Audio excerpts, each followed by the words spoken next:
So ito nga pala yung kinalkal natin na pipe sa bike ni Ray. So hindi naman natin gaano binulabog yung tunog. Enough lang para magkaroon ng base at safe pa rin at hindi hulihin. So start natin.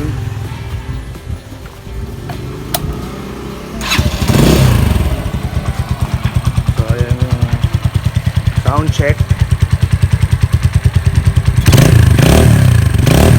So hindi siya ganun kabulabog, pero maririnig nyo naman na nadagdagan yung bass. So compare natin sa stock. Sir, pwede pa start yung ano. Nandito nga pala si Clyde from Las Piñas, may ipapagawa siya. So ito yung tunog ng stock na pipe.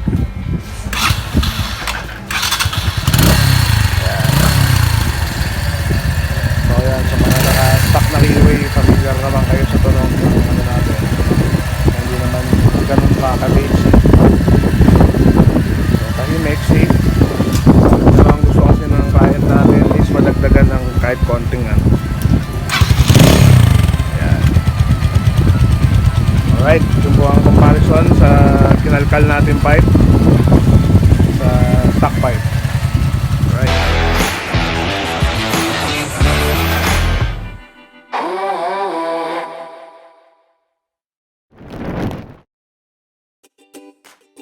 So ayan mga kamoto hooligans, putol na yung chassis. So ayan, natuli na agad ni Master Toy Puts na iporma na. So i-weld na lang natin, tsaka paint. So syempre shoutout din dito sa upuan ni Kamay na Bakal, dahil lahat halos ng mga nagagawa naming putol is kay Kamay na Bakal galing yung upuan. Ayan yung magiging forma niya. So abangan nyo rin to dahil marami pang gagawin sa bike na to. Marami pang pinaplano si Clyde. So ayan. So ito yung isang gagawin pa nating CR152. So repaint, extension, putol upuan, at palit ng mga accessories at fenders. So ayan, iniwan muna sa atin at babalikan na lang after 4 days para ano, makumpleto yung modification natin para dito. So ayun na si Ma'am Chris, hindi ko na na-interview. So ayan, iniwan ni Ma'am sa atin para tayo nang bahalang magpapogi. Alright. So ayan, binubuga na ni Master Toy Puts yung upuan, yung chassis. So gagawin namin ngayon ni Clyde is magpapamachine shop ng butterfly kasi magpapalit siya ng clip-on. So ayan ang update natin. So balikan namin kayo mamaya. So ayan, sinamantala na rin natin yung pagkakataon ngayong araw. Nag-extend na rin si Putoy ng swing arm ni Clyde. Ayan, napasubong siya sa gastos. Pero okay lang daw kasi talagang papa-extend niya talaga yun. So nagtabas tayo ng seat at nag-extend ng swing arm. So next naman ipapasalpak niya na yung swallow tires niya. So inabang niya lang para talagang salpak na lang. So ito yung pagkakaputol ni Master Toy Puts. Kita niyo naman, malinis. Ayan. Toy, galing mo ah. Tol, bakit na to? Ha? Putang ina ka lang original. Ano na yan? Ito stock to eh. Pero pag tingnan mo dito, parang stock brain, pero putol na. Ah, ano ibig sabihin nun? Master Toy Puts siya. Ayan, palis na ulit si Chris. Talagang nagmerienda lang yan dito. Oo. Ingat Brad. Ingat, ingat. Yes, right. Ang cute-cute.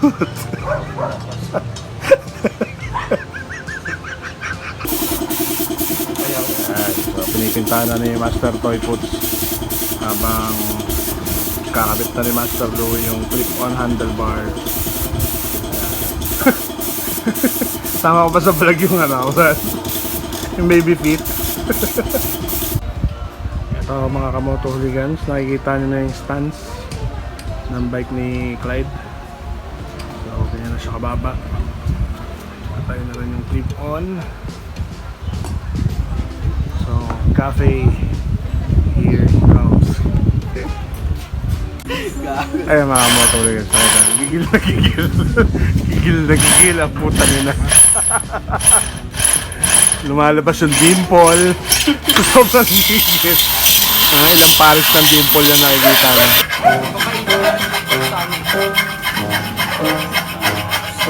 Kanina natin ang pares na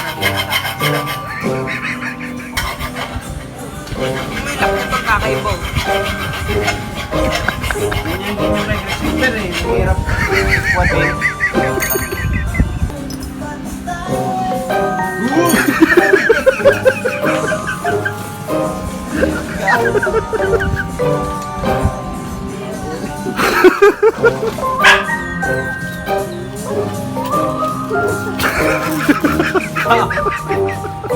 May ano pala dun, tol.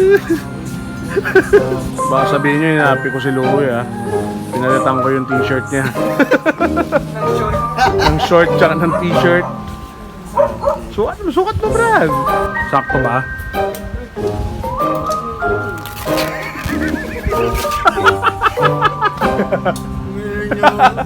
Sexy. Sexy ni Louie. Ayan. Ayan. Palit niya ng t-shirt, nagiging gigigil ako ng susot niya. Pero susot ng basahan, Brad. Matawa mo dyan. Yan, oh.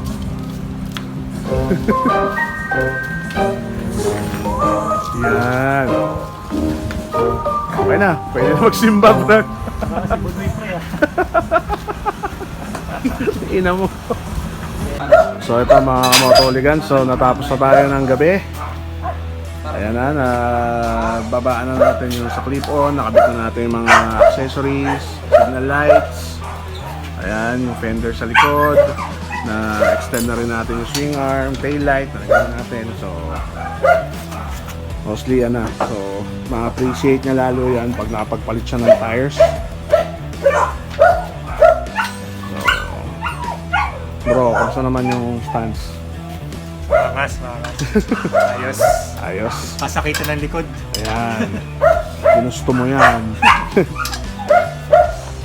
Kaya makikita natin ngayon yung stance na lalo pag sinakyan na natin. Alright. Ayan, so ganyan siya kababa. Mga Komodo hooligans. Sige, ito, drive mo. So, ayan yung stance niya. Ganyan kababa. Alright.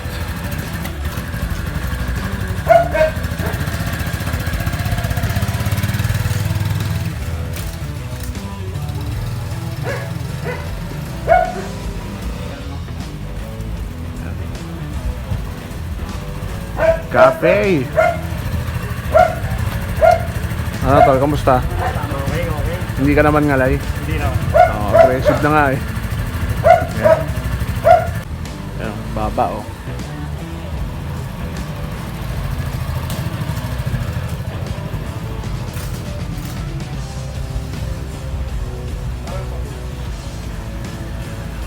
Alright, makita nyo yung transformation.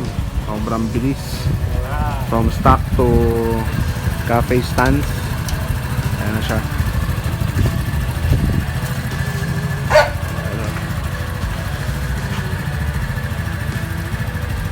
Alright.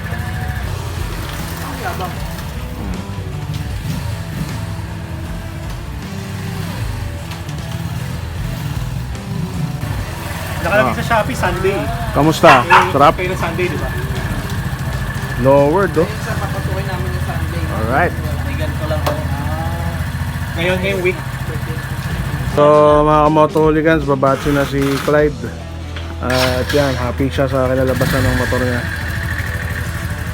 Yan. Ingat bro ha. Salamat. Salamat.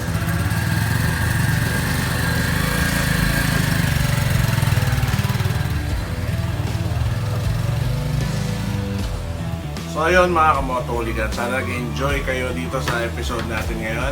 At sana na-enjoy nyo rin yung mga pinagkagagawa namin dito. Ganun talaga kami ka-positive araw-araw. Nag-work kami pero at the same time we're having fun. So good vibes lang, kulitan lang at walang hasilan. So ayun mga motoholigan, sana nagustuhan niyo yung project natin ngayong araw. So syempre shout out kay Clyde sa client natin ngayon at nakita niyo naman kung ano yung transformation ng motor niya.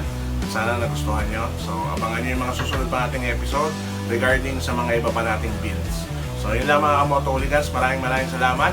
This is The Goon and I'm fucking out.